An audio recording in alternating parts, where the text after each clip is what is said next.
Hello, everybody. Welcome back to Mecha Rewatch. I'm Cossak and with me, as always, my co-host Lawn Dragon. Hi. And there has been a significant quality jump. The show is good. This is the show that people remember when they remember Gundam Wing because it has changed. Yes. Only one of these episodes. Yeah, 41. Episode 40 is still kind of... It's still normal. It's what we've been watching. But episode 41, like, the animation was better, the detail was better. Everything is better. Everything. The opening intro is better. The opening intro is different. Yes, we'll get to that. But first, let's get through episode 40. Yeah. Let's chug our way through the last bad episode. Maybe. I don't know. Maybe it gets worse again. Who knows? We'll see if the quality holds. We get the same blurb that we've gotten in episode 39. Sure do. And then we get Howard giving us the same info that the blurb had. Plus, like, more detailed. More detailed. He's having a conversation with one of his, like, conscriptive itches who wear Oz uniforms. Well, that guy was wearing, like, mechanics coveralls. I guess. I don't know, it's just the same color as the... Well, I mean, I think they're probably, like, the mechanics coveralls, I think, have been, for any mechanics we've seen, looked the same for literally every faction. I guess.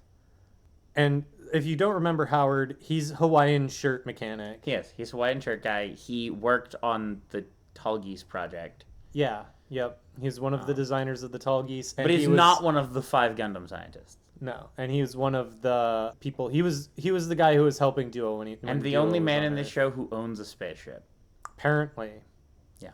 He is the owner of the Errant Venture. Right.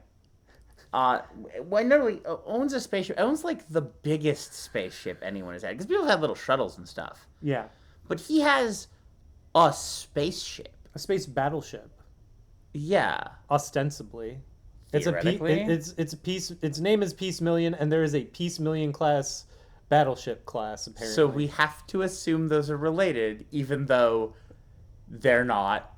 At least not that we can tell, because the Libra looks completely different. But I do think his ship has some combat ability, because Duo in this episode later is going to be, like, concerned with the, like, what side are you taking your ship to? Again, as the power in the quadrant, apparently. Mm-hmm. Well, yeah, because notably, Howard is laying out all the factions. Yes, he is. This entire discussion is him deciding, like, who's in what faction. Yeah. And he lists Oz Space Force. He's listing the factions. He says there are 5. He says there are 5. 5 powers. Yes. One is Oz. Yes. Because they still have space battleship barge. It might as well be a space battleship. I know right. It's Again, a space like, station. the difference between a station and a ship should be, like, the amount of engine it has, right? It's basically the only difference in space. Yeah, and barge is still there. Yeah. You guys remember barge? Well, when you see it next, it's going to look completely different than totally different, because, again, it has to be a different animation team. Yeah, it's not a different studio. I know that much, but it is. Yeah. We'll get to that. We will. Then there's the White Fang, obviously. Yeah, White Fang. Then there's the Gundam pilots. Yep. Which, yeah, they are powerful enough in this scenario to beat Kingmaker, essentially. Right, and then there's, like, unaffiliated colony people. Yeah, the, like, free colonies, we'll call them. Yeah, the free colonies. Yeah, it's pretty much who are described as, like, very numerous, but you know, don't have any guns. Well, the thing that they say is they're not coordinated. Oh yeah, but also they don't have any guns. So yeah, sure. They don't have a giant space laser. But theoretically, they represent, like, the industrial capabilities of space. So, you know, all right. Or at least a significant chunk thereof. Yeah, they're a geopolitical power, not necessarily a war-fighting power. They can exercise soft power to certain extents. Maybe. I don't think that's going to come up. But no. Sure. But, you know, if we're going to go by defining a power here. Right. And if we were going to, you know, yeah. And the 5th is the Peace Million. And yeah. Which is why I'm thinking it has to have some sort of, like, combat capability, because otherwise why would you list it as a power? Right, he lists himself as, like, the 5th power in space, equal to countries. Yeah, and he's like, the 5th power in space, and we're going to team up with the Gundams, and his, like, mechanic buddy's like, what? Yeah. I'm like, did you think he wasn't going to team up with the Gundams? Right. That's a thing. Like, and then he says we're gonna team up with the Gundam pilots just like Zechs wanted us to, Yes. which Is weird because he doesn't know what has happened to Zechs. yeah, because the other guy I think literally does it. Oh yeah, where is Zechs, by the way? He hasn't come back yet. Yeah, they expected him to come back and he hasn't. No, he's gone to a different old man in space. He's gone bug fuck. He's gone bonkers. And all it took was one noir scene in a coffee bar. Yeah, literally. So then we cut to a fight on Earth between Romefeller Foundation forces and some other random regional force that is never named. Given how the rest of this show has described people like this, I'm going to go with Alliance Remnants. Because that's always what they are. You can't keep those Alliance Remnants down. So always more of them. They're like cockroaches. They're essentially engaging in mopping up operations, and the guy tells them, hey, throw down your guns and surrender to Queen Relina. Yeah. Which is... Then the guys are like, this is what you're after is a hollow piece kind of thing, and keeps fighting. And then... then the guy like shouts, destroy everyone who defiles peace. And then the Virgos open up on them. Right. And it's just like... Killbots, destroy anything that defiles peace. It's like the line that I want there is just like, then we will give you the peace of the grave. Like, yeah. But that's not the line we got, unfortunately. No, it's better. But yeah, it is like yeah. Wing Gundam makes its appearance here. I should say Wing Zero makes its appearance here. Technically. Although Wing Gundam's just gone, right? Yeah, Wing Gundam is gone. Yeah, it's the only ones. It's probably at the bottom of the sea. Yeah. What what is the ultimate fate of Wing Gundam? It got destroyed when they were fighting something or other. No, because he left it on Earth. Yeah, and then he recovered it. It got destroyed fighting mobile dolls. Did it? Yes, I think that was what happened. And then he gets Epion after that. Right. Or no, because it doesn't get destroyed fighting Wing Zero. No, it doesn't get because he's in the because that happened. He fought Wing Zero in space. Right, with the V8. Yeah. Or no, the Mercurius is the one he was piloting. Yeah. The V8 was Treize. But the point is, Wing Gundam was already gone at that point. No, Wing Gundam wasn't already gone at that point. Wing Gundam was still on Earth at that point. Because that was during the first space arc. Right. That was like kind of the capping off of, like the beginning of the capping off of the first space arc.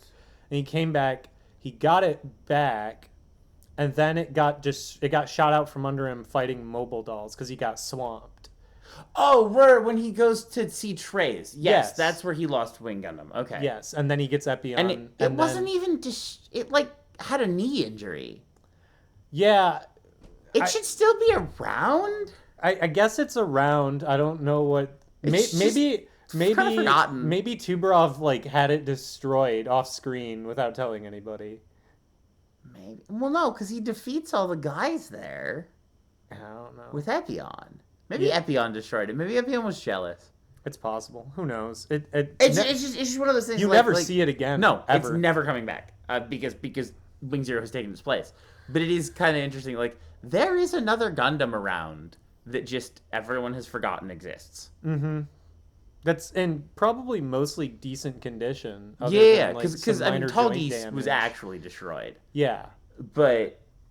Yeah, we watched Tallgeese die. Yeah, but Wing Gundam just has a knee injury.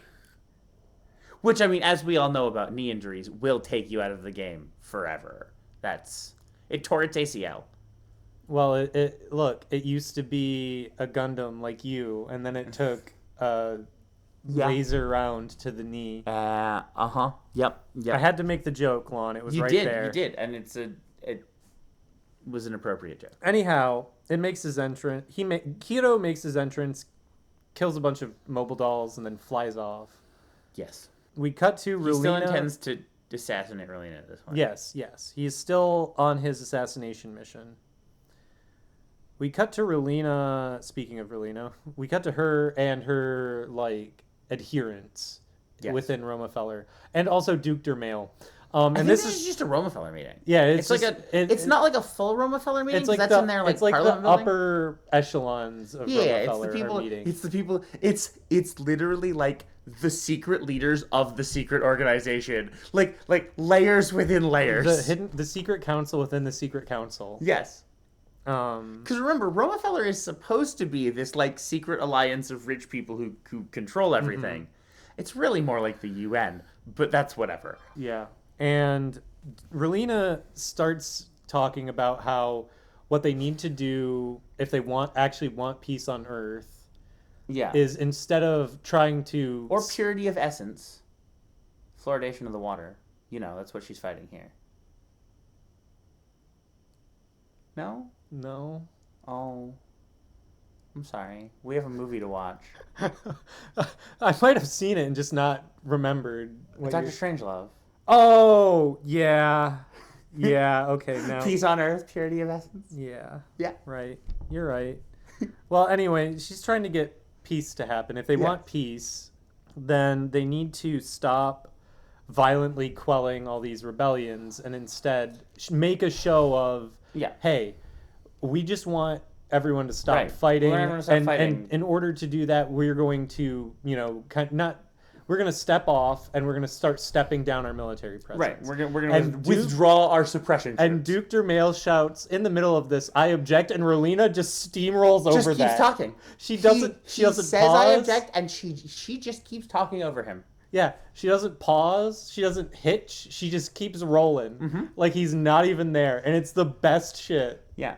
That was one of the funniest parts of this episode. This continues our long-standing theme of Romefeller can't actually get anyone to do what it wants at any point. Specifically the old men who run Romefeller. Right? Because Tuberov had this problem, Dermail has this problem. Like Dermail will continue to have this problem for a little while. Yeah, up until he exits stage left. But yeah, it's I don't even think it's like a totally intentional theme, but it is very like, yeah, it turns out rich assholes are actually really bad at like getting people. They have no charisma, they have no force of authority. They know one way to tell people to do stuff, and if people don't want to do it, that's it. And it's weirdly true to life. Oh, very true to life. Yeah. Like if you just don't want their money, they can't do shit. Yeah. It's pretty funny. And yeah, we have that little conversation. Duke Dermail kind of backpedals as soon as he realizes... He objects a second time and gets angry and actually starts like shouting over her and stuff. Not really over her. He gets angry a second time. She actually pauses and lets him say what he's going to say. And they go back and forth. She makes a very good point about like, if we want everyone to lay down their weapons, we with the biggest weapons must lay our weapons down first. Right. Right? Because that's a very salient point. Yeah. Well, and everyone else agrees. That's a everyone's very like, salient that's pretty point. reasonable. Duke Dermail's like, shit. Yeah, well, you see that Duke Dermail is a statesman, right? Like, he has been out-fenced verbally in this meeting and just goes, yeah, all right, I have to take that one. Yeah, that's an L I'm going to have to take here. Yep. Yeah, and he's going to take a series of L's in this episode, and then that's going to be it. This is not the only L he's going to take from a teenage girl either. No, it's not. Although I say teenage girl, she looks like she's 30. She does. It's the queen outfit in particular. Again, I think because it reminds you of Queen Victoria. Mm-hmm. She looks like she's 30. Yeah, and we go back to space. Yep. With Ketra, Duo, Troa, and Noin's buckskin. Yeah. Oh, the outfits. Why? Yeah, we're about to see a scene here. We're about to see a scene that has Duo in his priest outfit, Howard in his Hawaiian shirt, Noin in her buckskin, Troa in his just kind of turtleneck. Yeah. And then Ketra in his like little vest. And it's just the five of them together. Like, it's such a weird, like, wow, no one in this universe dresses consistently. That's a little bit later in the episode, but yeah, they're currently in their spaceship, hiding in the wreckage of, I think it's one of the colonies that Ketra destroyed. It might be. Unclear. But there's a couple funny things here. There's a lot of wreckage in space in this show at this point. Like, it could be anywhere. Yeah. I mean, it could be one of those Alliance bases that got blown up. Could be. Oh, yeah, wait, why weren't they listed as a power? Because they have, their giant space station that runs all other space stations didn't get destroyed. Yeah. I don't know why. I think they just forgot about that. I think the writers forgot about that. We've forgotten that plot point entirely. Or who knows? Maybe White Fang took it over. I don't know. They only had like 10 dudes at it by the end of that. Right, because they evacuated everybody. But then it didn't get destroyed. I assume they would bring all the evacuees back. Well, they brought the evacuees back, but they only have like 10 guys in mobile suits. And that station didn't have any defense cannons. Yeah, it did. Oh. Because they fight a big battle around it. No, it doesn't have any now, because they all got destroyed in that battle. Sure. I'm pretty sure they did anyway. Okay. I don't know. It's just weird that the Alliance Remnant didn't like get destroyed. They just kind of faded from the show. Yeah. And much like Wing Gundam. Yeah, they're discussing what their next move is going to be, and then they get a call from Howard. And he's like, well, they get a call from someone trying to call the Death Scythe. Like, yeah, and he specifically calls the mech, presumably because he doesn't know who's piloting it at this point. Yeah, that's a fair assessment. Well, yeah, because he's like, well, I ran into, like, the tall geese, and it had Zechs in it. And then... No, I guess that's the only one that he's really... Because he never, like, encountered... I think the idea was... I think it's just he knows what the mechs are, and he doesn't know who the pilots are. Well, he does know the pilots, because he knows Duo, because he knows who Duo is. Yeah, he just doesn't know that Duo is necessarily still the Death Side. So he calls it Death Side. Yeah. Maybe he thought Hildy pulled a Patroclus, and... I wish. So much better. Yeah. He calls the ship, and Duo answers. Yeah, he's like, oh, hey, Duo. And Duo's like, what are you doing here in space, Duo's like, Howard? What are you doing in space, Howard? And Howard's like, you know me. Just a guy in space. Yeah, he also doesn't ask him, where did you get this space battleship? You want to come hang out on my sick ass ship? Yeah, it's basically what also I can make your like Gundam that is dubiously spaceworthy. I can fix your Gundam, like just like the old days is what he says. Yeah. And is it here or is it later that he specifically mentioned Sandrock? Later. Okay. It's after they're already on the station. Okay. Anyway, but yeah, and they're like, on the ship. Okay, well, Howard's chill. I guess we'll go hang out with Howard. Yep. Then we go back to Duke Dermail having an existential crisis. Yeah, and talking to Dorothy, which, if you're having an existential crisis, there are a lot of bad people to talk to. Especially in this show. Yeah, especially in the show. But Dorothy is maybe the worst choice. The only other runner-up is Treize. I feel like Treize would be better. I'm not saying he's worse than Dorothy, but I'm saying he's like the only closest runner-up. Yeah, well, Treize is going to set you on some very interesting life paths, but I feel like he's actually going to work through your issues. Dorothy's just going to make them worse. And in fact, does make it worse. Let's make it worse. She basically... Well, so Dermail's like lamenting the fact that he's essentially traded away all of his power. I have been bested by a little girl who I put in charge. I'm such a dumbass. Is essentially the gist of what he says. And Dorothy's like, well, then what? And Dorothy at first is like, yeah, isn't she great? Like... Yeah, she's like, yeah, she really took control, and she's awesome. Yeah, she's so cool. And also, she's going to make war not a thing, and that makes me upset. So what I need you to do, our grandpa, is go into space, marshal your forces, and get ready to keep this war going. She specifically says, like, take your forces to space and, like, prepare for the next battle. Yeah. Right? Yep. Because you've lost this one. Mm-hmm. To which Dermail is like, damn, that sucks, but you're kind of right. And then some people can, like, flirtatiously flick their bangs with their hand. Dorothy can flick her eyebrows. And you think I'm just making fun of her eyebrows again, because I love to do that. No. The animation is that she takes her finger and like twirls and flicks her eyebrow.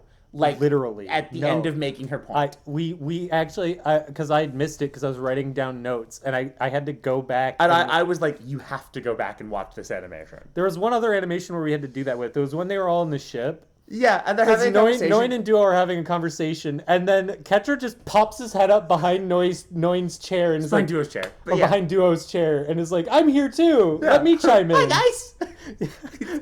which also, we've seen how high those chairs are. Yeah. And we've seen how short Ketra is. Yeah. So he has to have like climbed up it, yeah, like a toddler on an airplane. Mm-hmm. Which is this is getting into stuff for next episode. But they're in a shuttle in space. One presumes, actually, he doesn't have to climb anything. They're in 0G, right? He can just float there. But this show doesn't do that. We've never seen them, like, float around in 0G. Not or, really, like, yeah. Certainly not in conversations and stuff. No. We don't see any of that, really. And next episode, we will. Next episode goes much more into the, like, UC-style sci-fi. They will, like, have conversations while floating through the air. They have facial expression. It feels much more like a Gundam show, suddenly out of nowhere. Yeah. But we'll get to that. Yeah, we'll get to that. And, notably, because she does this flick while Dermail's like, so what are you going to be doing then? Yeah. And she's like, well, I'll continue to pose as Relina's bestie. Yeah. And also, like, her quest for peace is gonna like create conflicts, and that's gonna be fun. Which is, yeah, probably. Yeah, it's what's happened every other time in this show. Anyone has ever wanted peace. Yeah, someone immediately goes, "Well, then I'll fight you over that fact." Mm-hmm. Peace? How dare you? Peace? How dare you? I declare war for the concept. Like, peace? Surely you know this means war. Yeah. Which, you know, in terms of making a philosophical point is solid. That's also kind of how I feel half the time someone, like, is, you know, well, I will be, you know, peaceful. Okay, well, what are you going to do if I fight you over that fact? Like... Yeah. And it's a theme that'll go all the way through the movie, too. Oh, it sure will. Mm-hmm. Dorothy here, you can tell, is setting up Duke Dermail. She's definitely setting up Dermail for something. Yeah. It's unclear if she's specifically setting up what happens. Right. Because it's not like it's people she sends or anything. No, she's just setting him up for something. I think she's setting him up to just continue conflict. Right. Right? She's okay, well, we'll have this conflict between Earth and space while Dermail goes off and marshals his forces at Pluto or whatever. Behind one of the Saturn's moons. I don't know. On Titan. Yeah, on Titan. And then when the conflict between the colonies and Earth finally ends, that's when Dermail will be... Because she just wants more fighting. Yeah. And the way to get more fighting is to keep preserving every faction. Yeah. Right? Yeah. The Reagan administration can tell you a lot about that. Mm-hmm.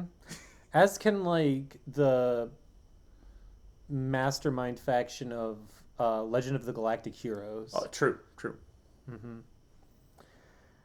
Then we cut to Wu Fei slaughtering White Fang guys. Yep. He sure is doing that. And they're like, why is a Gundam fighting us? And then Zechs appears shadowed in the background. And punished Zechs. Yeah, sort of. And he's still in his like red lightning count. But he doesn't have his helmet on anymore. No. So this is, by the language of the show that we have come to understand, this is Milliardo deciding to fight rather... Because Zechs fights all the time. But Milliardo is the, like, ambassador. And now Ambassador Milliardo is, like, gonna fight. Again, by the language of the show. I assume that's intentional?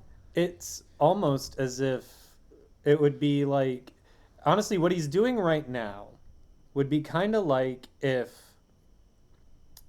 the ambassador of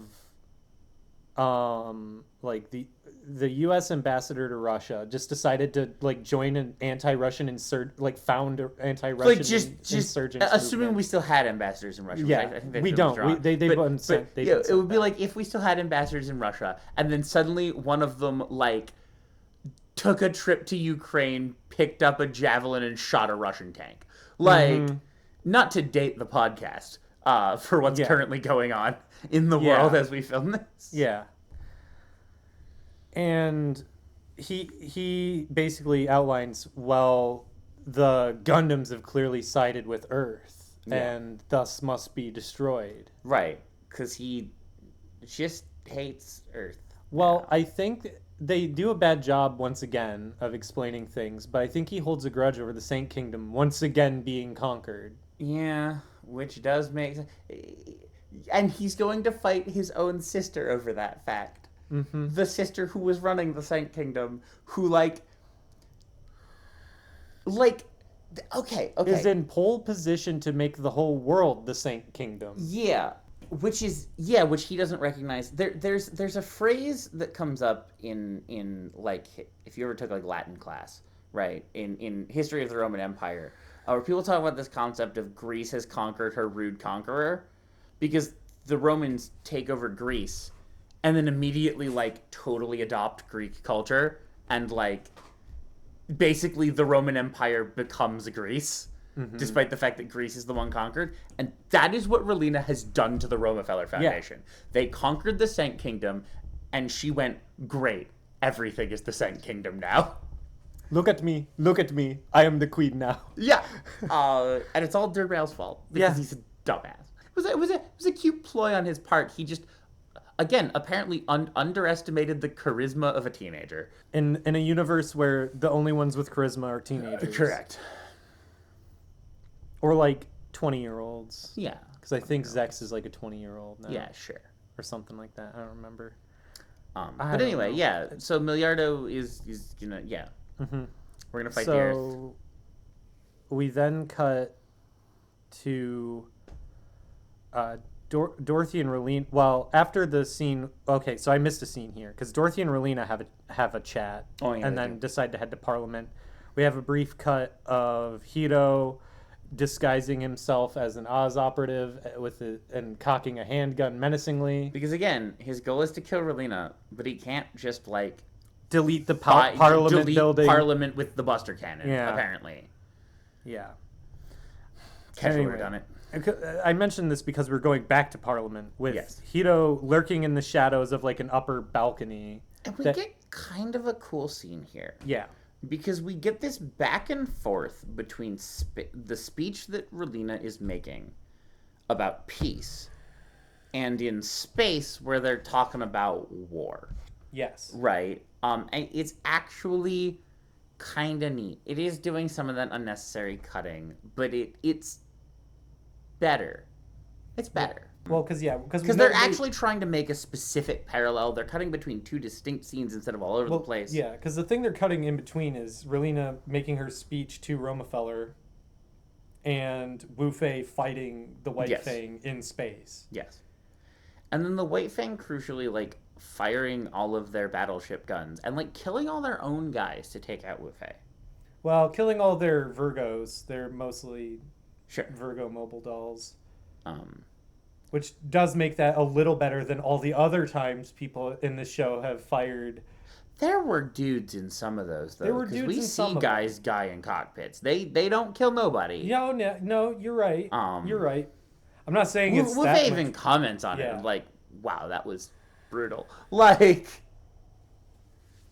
notably, this attack does beat Wu Fei. Shenlong is wrecked. Yeah. After this. Which, if only it would stay wrecked and he would just leave the show. That'd be nice. Yeah, we're not going to get that lucky. No. But back to Relina. Hiro is about to kill her. He lines up his shot. It's a long-range pistol shot, but he's very good. And Relina locks eyes with him. She notices him. And kind of then turns and is like, thinks in her head, yeah, go ahead and shoot me. Yeah. Which, I have to, given the, like, ludicrously savvy statesman that she's become, I have to assume is because she knows that she will be martyred for her cause, and actually that'll be really great. Yeah. Like, go ahead and kill me, because then everyone will, like, throw down their guns because I just died. Right. Because the, like, prophet of peace is dead.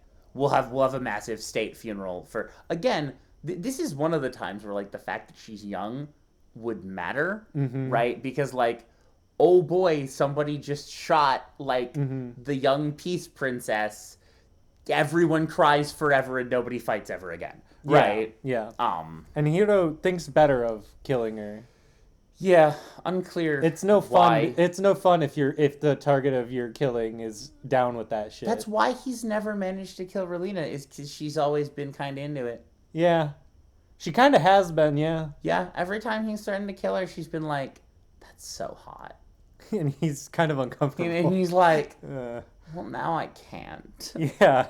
Now it'll be weird. Now it'll be weird. Yeah. So then we go back to the Peace Million, where they're watching Zechs. Zechs is declaring war. Yeah, Zechs is making his... Well, it starts with Can's making a broadcast from the White Fang. And he's like, we have this new leader. And he's real dope. He's the coolest. Let me introduce you all to the man, the myth, the legend, Which Miliardo also, Peacecraft. yeah, like, he has, like, a hype man to intro him.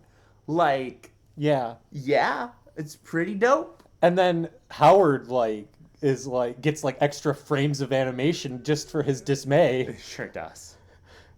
Because he's like, Zechs? And I'm like, I get why you got these extra frames, but why isn't it Noin?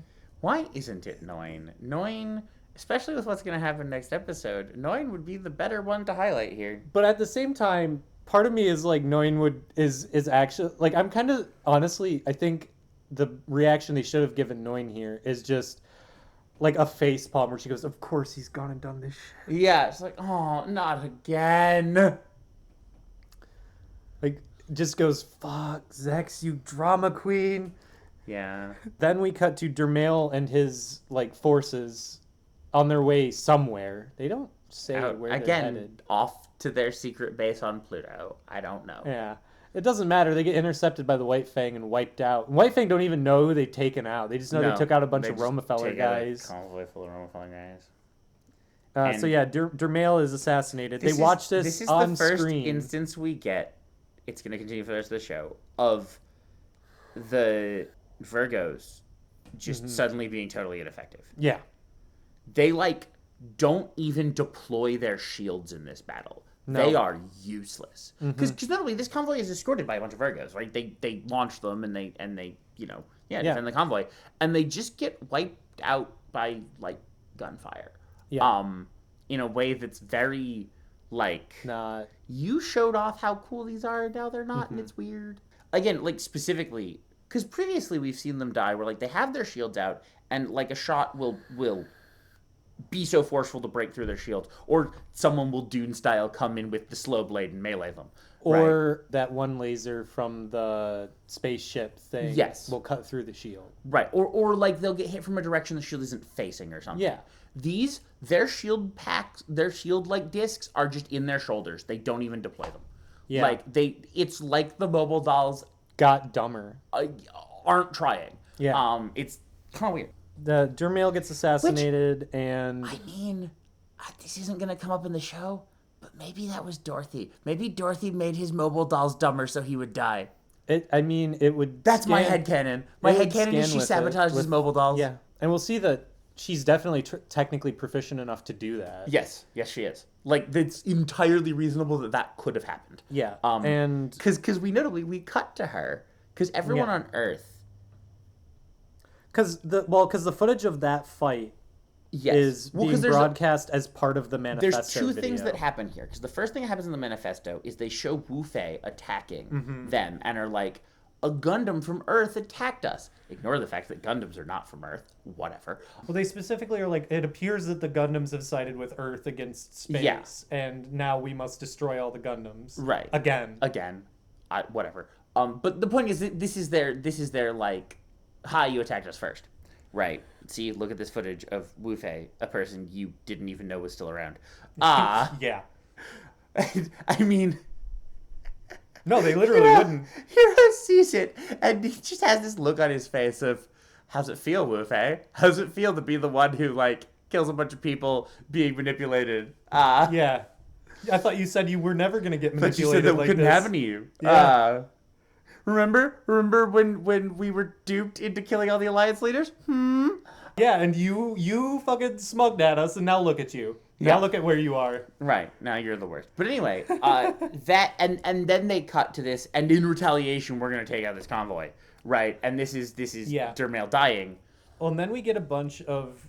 So then after Dermail dies, Dorothy turns away as if to like cry into her hands. Yeah, because they're like, oh no, Dermail. And she's like, grandfather. And she's like, no, grandfather. And then turns around and is like, grinning. I'm so glad you died in glorious battle. Yeah, like, she's like, all according to Keikaku. Yeah, it's. And then we get a series of reaction shots to the rest of the manifesto. And the reaction shots end with Treize, who finally turned the lights on in his castle. Treize has this very interesting scene.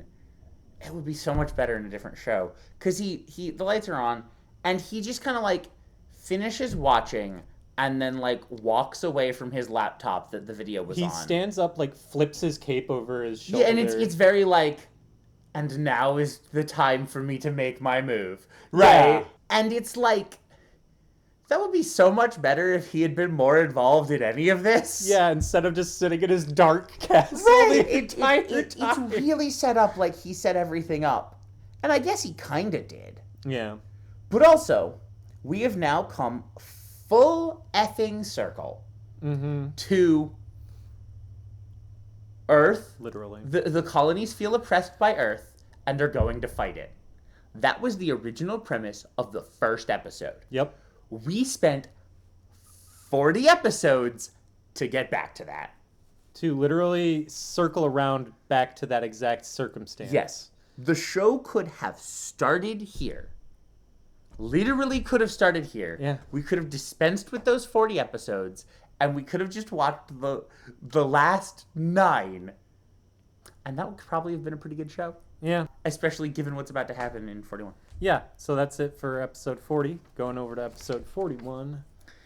And... which basically is a new show. Yeah, because we have a new opening. We have a new opening. It's a better opening. The animation is better. There's so much to talk about just in this opening. Like, before we even get to the better animation and the better... honestly, the dialogue is better, too. Everything is better. And the weird thing is, because even if the like animation team or whatever changed, I mean, the dialogue is still being translated and like dub. We're watching the dub, right? So what that means is that the people dubbing it literally noticed that it was better and tried harder. Yeah. Like, yeah, it is. It's almost. It's not quite as if they had gotten like a new ADR. Yeah. For this, like a new director, but it kind of feels like it. Again, our theories are a couple of different things might have happened. Either, well, your theory was that the animation team from Zeta finished Zeta and came over to this project. I'd have to now. That one, I would have to look at the release dates for like when Zeta was coming out. Yeah. Versus when Gundam Wing started coming out, because I know that Mobile Suit Gundam was late 80s and rolled, I think it was like late 80s and rolled into the 90s or came close to that. Sounds about right. And so I think Zeta was still running and in production, because mainly the reason I say this is because we have Zeta and then we have Double Zeta that I think they aired like right after that, which would overlap when Gundam Wing was being produced. Which leads me to believe that one team got done, or because it was the show, they wanted to end the show with a bang, they transferred more of one team to another. Yeah, well, and that's the other theory, is they just got more budget or more time. Yeah, like either one. Maybe they got ahead and had more time to work on this. Yeah. Maybe this is just where they put their budget. They were like, we're gonna spend 90% of our budget on the last 9 episodes. Yeah, because we've seen budget spending happen like this in other shows. Yeah. Neon Genesis Evangelion's almost infamous / famous for it, where they blew all their budget on like the big battles and didn't have any for like the last episode. The last episode's basically a slideshow. Yeah, it sure is. And I wonder, I wonder if they were specifically trying to avoid something like that. Yeah, that's what I'm thinking too. But or because Evangelion was coming out around this time as well. The other thing I can think of, see, I don't know like how ahead of their own schedule they were working. Right. Maybe they did most of this show, and then this is where the show started airing, and when it was watched, they suddenly got more budget. Yeah. And were able to do the last episodes better. Regardless, it's so much better. We'll look into it a little bit. I think after the recording of this, just do a little bit of looking into it. But it's not even close. No. There is the shadowing and detail is infinitely better. People have facial expressions. To go back to the thing we talked about last episode, the shot of like the 5 of them standing there having a conversation, they are basically motionless, and there is dialogue. This episode, people walk around during conversations, they move, their faces emote. Relina in particular has like... Relina in particular looks like she's had more time put into her animation than the rest of the show combined. Up to this point, Treize, too. Treize in this episode. Yep. He's in the show. Well, in the fights, too. There's a huge space battle in this one. The gunfire, right? Like, the detail on it, some of it looks like it's not quite 3D, but it has that much crisper animation. Well, to put it the way that I put it when we were watching it, up to this point, and we've kind of mentioned this a few times before, the series felt like it was aping the 80s. Yes. Now it feels like it's an actual 90s era anime show. Yeah. But like when Fortress Barge fires in this episode, last time we saw Fortress Barge fire, there was a hole and then like a yellow beam came out of it. And that was it. And now there is this charge up. It glows. This lightning crackles. There's a whole scene on the bridge as they go through the whole firing sequence. That they could have done either way. But the actual just like detail work in like coloring the shot. Well, there's that, and there's also Those are like red now. Well, there's also like the detailing in the actual like bridge scene too, because they show like on a screen, okay, here's where all the charge is coming from, like here's the little blinky lights checking everything. And this is, as we discussed, we'll get to the scene when we get to the scene, but just in discussion of the animation, it's so much prettier. The Gundams look better. Again, they've had more detail work done on their like actual animations. And again, is it possible this was a change in technology of some sort? That could be, actually. Because that's the other thing I could think of, is that they were able to do more detailing because they changed to some sort of modeling system. You know what? Instead of to like, because if you have to hand animate everything, every piece of detail you have to draw every single time. And that takes time. It's really difficult. Like, so you take shortcuts, and that's reasonable when you're animating in that method. But when you have like, I mean, in modern show and movie making, you have a model that you animate and manipulate. So you can like copy paste. You can, you don't have to draw that every time. You just have this model that you put into things. And I'm wondering if something like that happened, where they got some piece of technology that they could use. It's possible. That made it much easier to animate. Because there's much less canned animation in this too. Yes. Well, and that's why, because even if that new piece of tech was only used like on the Gundams, that saves them so much time that they can then use to go hand animate the faces and stuff. Yeah. Right. So it's also possible that it was a technological change. Yeah. It's tough to say. Again, we haven't looked into it. We'll take a little bit of a look at it.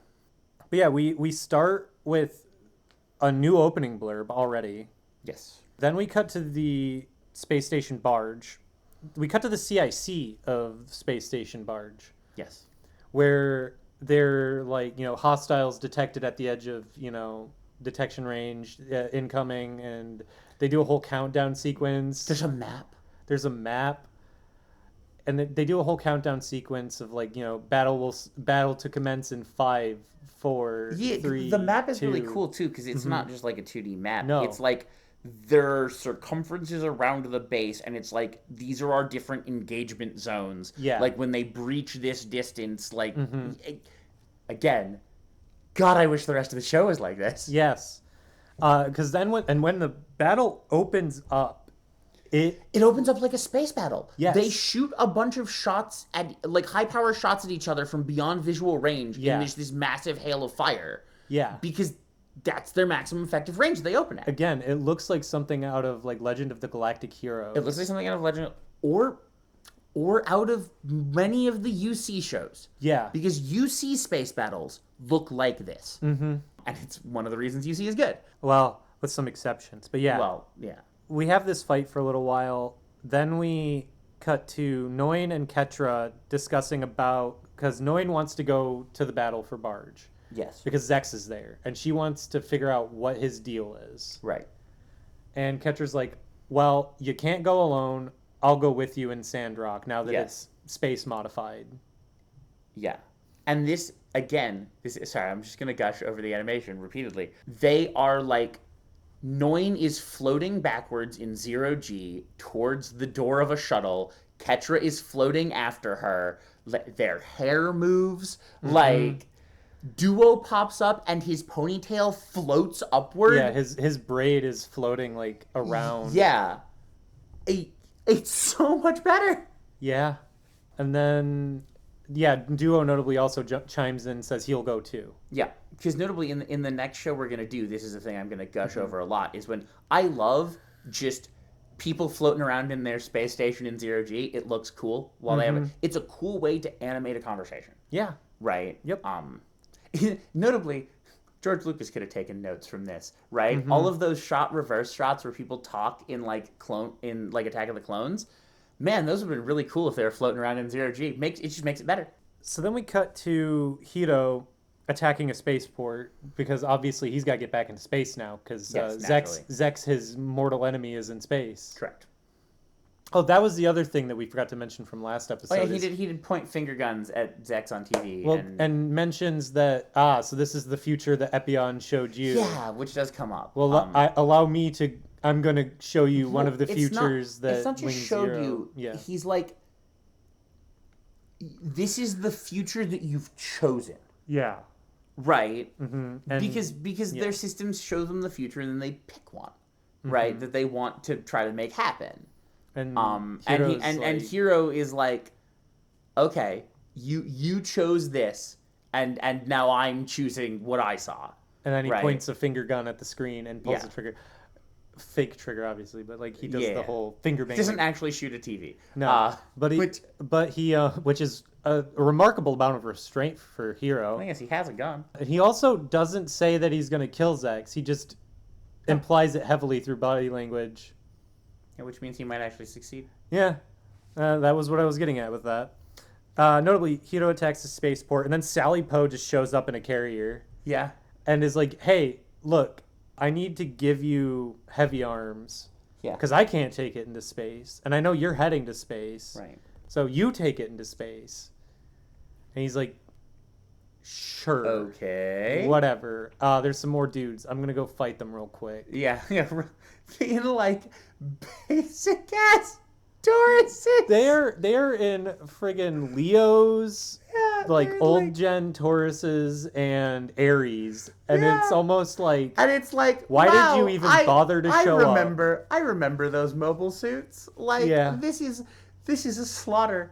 I mean, not that any engagement with the Gundam isn't a slaughter, but this is just like, now it's funny. Right. Yeah, because because the show did at least do a good job setting up just how much like Head and Shoulders above a regular Gundam Wing Zero is. Yes. And Hiro's in Wing Zero when all these show up, and it's just kind of like just ruining. They might as well be infantry. They might as well be dudes in tanks. Yeah, it's very. It's hilarious. Gratuitous is how I would describe it. Yeah, and then we cut to Romefeller, where they're figuring out what they should do about this war declaration, and they're worried that Relina isn't going to be able to handle this. and someone makes a suggestion. No, Relina's not at this meeting. Oh, yeah. Notably, Relina's not here. And they're trying to figure out what to do. And then suddenly Treize goes, well, what if I took over? Yeah, and then a bunch of dudes with guns pop in and, like, staging a coup here. Get your... Yeah. I have to assume that the scene from Death of Stalin happened in the other room. Yeah. All right, grab your dance partners. Yeah. Treize in this moment is basically Marshal Zhukov, is what I'm saying. Yeah, basically. Yep. There's no barrier for him to drag out and shoot because Duke Dermail and Tubarov are already dead. Yeah, that's true. They've already killed the Beria and Stalin of this Soviet bloc. The metaphor is getting stretched. We need to. It is, but it does make our other named Romefeller guy into Khrushchev, I guess. Marquis Weyridge? Yeah, Weyridge is Khrushchev, I suppose. I suppose. Anyhow. Or he's Malenkov. Yeah. I don't know, it doesn't matter. We cut to Relina ruminating in her room. Yep. Watching a, like, blood red sunset. A blood red sunset. Again, color, right? Yeah. There are colors being used here that... there's a richness of color to these scenes that has not been in the rest of the show. There's actual shot composition, too. Yes. Instead of just, let's arrange them all in the easiest way to, like, animate. She is in her white dress, but portions of it turn pink because they're in the red light. Yeah, and before this, we get, like, this magnificent shot of the sun over this, like, darkened city skyline. Well, it's got this weird, like, cut across it that I think is supposed to be the space battleship. Mm-hmm. I think that's what... there's something taking a chunk out of the sun. I can't think of what else that would be. And it's not the moon, because... No, it's not round. It's angular. Yeah.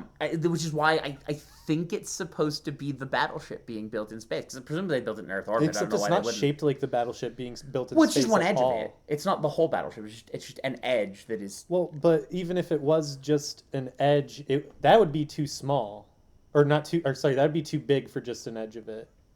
Maybe it depends how. And it'd still be shaped different. Because remember, this thing is the space battleship Libra is basically 5 diamonds. Yes. Where there is one like polyhedral diamond. Take a D4. Yeah, it's a D4. Or no, it wouldn't be a D4. It'd be a. It's a D8. Yeah, it's a D8. Yeah. So you think one D8 with the corners like of 4 other D8s jammed into its corners, and they're all kind of aligned like that. So if it were the space battleship Libra, it would have this. It wouldn't just be a straight line. It'd be a straight line and then a square shape and then another like. Well, no, I'm saying that none of that is in frame. It's just one of the petals slightly in between. I don't think it's that big though. I don't know. And if it. I just can't think of why else they would have the sun be partially eclipsed and what by. I don't know.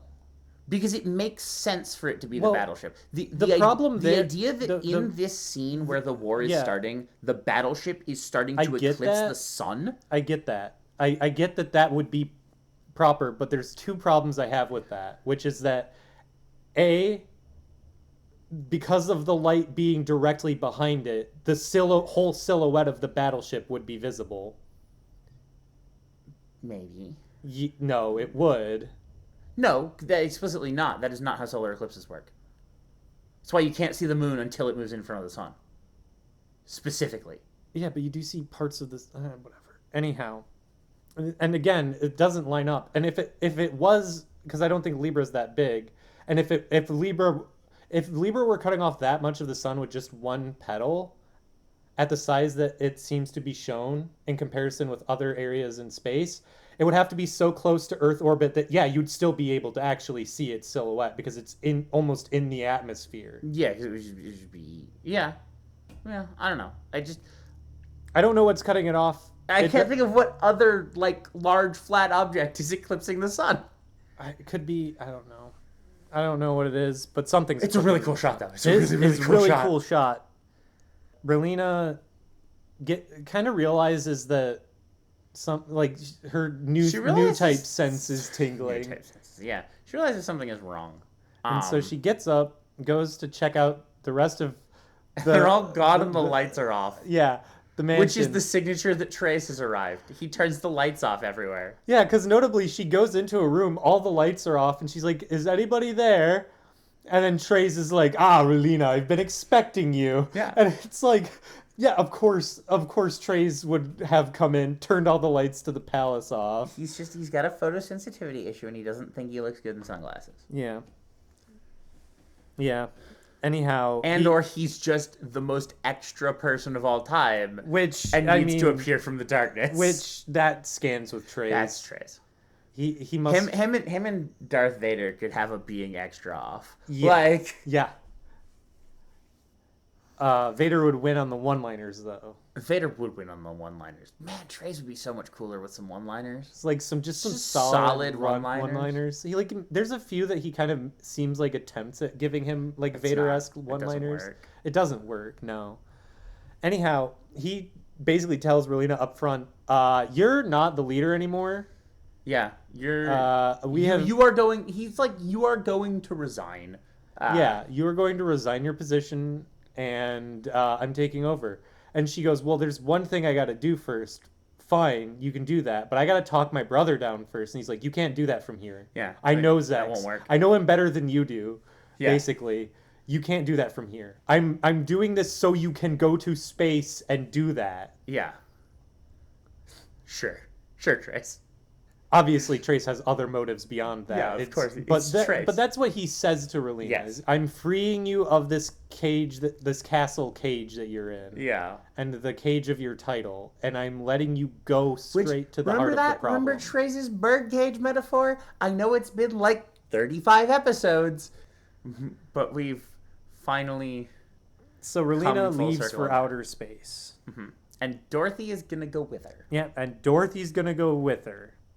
Well, not... Dorothy's going to follow her, more accurately. Yeah, because Dorothy sees Relina getting in her limo with Pagan. Getting in her limo as the lights turn off in the Capitol building. Because, again, it's Treize, and he just turns lights off. And Dorothy, who is basically female Treize, is just sitting in the dark like, I must smarm evilly now. Yeah, and she's like, oh, Relina's going to space. Guess I need to find a shuttle. Yeah.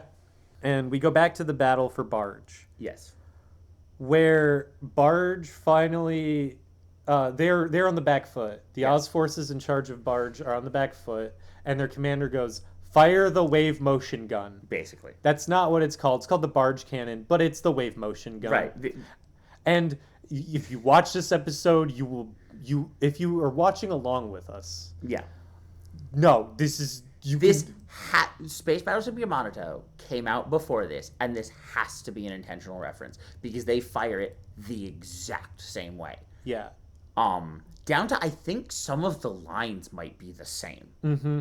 Because they go through the entire firing sequence where they go through all the technical jargon where it's just like thrusters aligned, safety's disabled. Yeah, it's like thrusters aligned, blah blah blah, conduits are linked. Power flow is power flow is optimal. Yeah, power flow optimal. Disengaging final safety lock. Yeah. Barge cannon ready to fire. And then a panel slides back and a big red button appears, which is not quite the same as how Yamato does it, because Yamato has the trigger thing pop up. Yeah, like a handgun pistol grip assembly pops out. It's like clearly they were like, okay, we can't quite get away with that. But it is just clearly that's what they're referencing. Yes. And then it fires. And everyone dodges. Except the colony on the other side of the battle. Which gets clipped. They're not aiming at it. It just gets clipped. But, it shows the, side of the colony being blown away and the people in the colony being, they, freak out and bad things happen. I think it should have shown them all being, explosive decompressioned into space. Yeah, getting sucked out into space. If this was really UC, they would have been explosive decompressioned into space. Mm-hmm. Right. But we cut before that happens. It's just a giant explosion. I mean, it's literally happened in UC a couple times. Yes. It has. Many times now I think about it. And we're going to get even more UC once we get to the movie. Oh, yeah, we are. Yeah, it is. Oh, Maybe that's the other thing. Maybe they started working on the movie. And were able to use a lot of what they were using for the movie for these final few episodes. That's possible. Because the movie looks like this too. Well, the movie looks better. Well, yeah, better. But that would if production had started on the movie and they were like, well, now we have all this other stuff from the movie budget, we might as well use it for these last 9 episodes. I think maybe the only thing is that the Gundams in the movie don't look anything like their. Well, I'm saying they're using the tech that they've got in, not necessarily the specific animations. Yeah, that's fair. That's same thing possible. with like. Well, why don't we do a new intro? We have the people who we haven't had the music people in for since pre-production, right? Well, but now we have them in for the movie. Let's do another intro. Well, the thing is though, that song that they use in the intro has been used in the show in almost every episode from episode 35 up to this point. I don't know. Oh, that's the other thing we didn't talk about in the intro is the fact that Hiro and Relina now look like Zechs and Treize. In the intro, yes. Yeah, in the intro. It's a very cool because in the old intro there was this shot of Zechs and Treize, like as it's kind of going through all the characters, where they're like kind of back to back and one's sort of above the other. It's very villain pose type thing.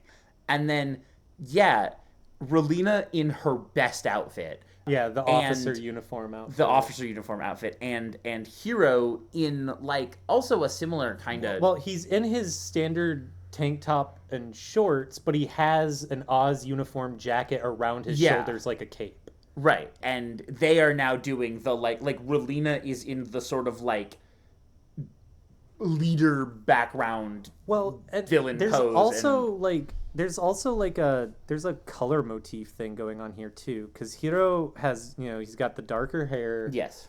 He's the darker personality of the two, and he's got the dark, like almost black uniform jacket, where Relina's still in all white. She's got the pale hair. Yes. And so it creates this very like offset shot kind of thing. It sure does. It, again, looks really cool. Yeah.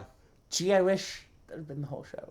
Yeah. Anyhow, so battle for Barge. Yeah. Space. They fight. The colony gets Fighting hit. happens. And the Gundam pilots are all like... Everyone's kind of like stunned. Like, yeah. But even the guys on the barge are like, oh shit, we just hit a colony. Like... They're like, oh, that's not good. And Ketra literally says, why would they do that? And it's like, Ketra, of all of the people here today, you have the least... You are... Let he who has not destroyed a colony cast the first stone. Right. But yeah. I'm kind of surprised that Ketra didn't go, oh no, Troa, because Troa literally fucks off before the battle even starts. Sure does. To go, he's like, look, all I've got is this Taurus. I don't have heavy arms right now. I'm going to go see if the colonies need any help. Yeah. And so I'm kind of... Because they mention when they're like on the way in, because they're trying to like, they weren't trying to fight their way to Fortress Barge. They were trying to like sneak their way to Fortress Barge. And they're like, oh, well, you can sneak past all of the ridiculous number of civilians that are in the battle space. Yeah. So that had been mentioned previously. Yeah, like, this Duo mentioned again, that. This has been very effectively set up in a way that the rest of this show doesn't do. Yeah. Then we have Ketra and Duo and Noin versus Zechs. Yes. Briefly. Well, Duo and Ketra are like... They're looking at a bunch of like enemy mobile dolls and they're like, all right, it's time. Let's give them a taste of Gundam. And then Zechs makes his entrance by wiping out all their opponents. And it's very like, actually your opponent for the day will be me. Yeah, allow me to give you a taste of Gundam. Yeah. Well, and notably, he does that before the barge cannon fires. Correct. Then it fires, they all dodge, and then they all reconvene to fight. And they get their asses handed to them. Yeah, Zechs... They don't get, like, destroyed. Yeah, Zechs just is handily dealing with them. Yes. With almost no effort. Yeah. And they're constantly like, oh, what incredible speed. Yeah, and Duo is just very confused because he didn't even know this thing existed. Right. Ketra knew it existed because Hiro used it to defend the Saint Kingdom with him. And Noin knows about it again for the same reason. And then Zechs like contacts them and they start talking as Gundam pilots are wont to do while fighting. Yes. And Noin is like, Zechs? Why? Well, and then she gets him in a full Nelson with her Taurus. The only 2 times we've ever seen a normal mobile suit beat a Gundam, it has gotten it in a full Nelson. No, that's not true. Because the first time Zechs fights a Gundam with his Leo, he does not get it in a full Nelson. He gets it in like a kind of strongman arm-to-arm lock sort of deal. Sure. And then locks the joints on his suit. Sure. It's grapple both times. Yeah, it is grapple. It's a hold them in position grapple, not a like not attempting to like break a joint grapple. Yeah. No. There's no Leo getting Gundam Shenlong in an arm bar. Yeah, no. But also it's not like an attempt to bring a weapon to bear or something. No. It's just like I'm gonna hold you here. Like by your joints. Well, because notably she's freeing Ketra and Duo up to go hit Barge. Right. She's like go destroy because Barge is charging the cannon again. Right. And they're gonna go for round 2. Gonna hit another colony. Don't let them do that. Yeah, or wipe us out depending on. Well, either way. The point is that gun needs to not fire again. Yes, and they're gonna go do that. She has a conversation with Zechs. Yeah, she has a heart-to-heart with Zechs. Yeah, and Zechs. I mean, from everything we've seen of like Epion and Wing Zero, shows remarkable restraint. Yeah, because he doesn't kill Noin. No, he doesn't even attempt to kill Noin. No, he doesn't even try. Well, he kind of points his sword at her. Like he gets out of the grapple and like points his sword at her, and then does a very well animated like flourish as he like then majestically goes to his thing. Is like, but yeah, they sort of talk about it, and it's funny because he kind of says some stuff, and she's like, oh, that's how Zechs is, right? And then he like breaks out of the grapple and points the sword. She's like, oh, you're serious.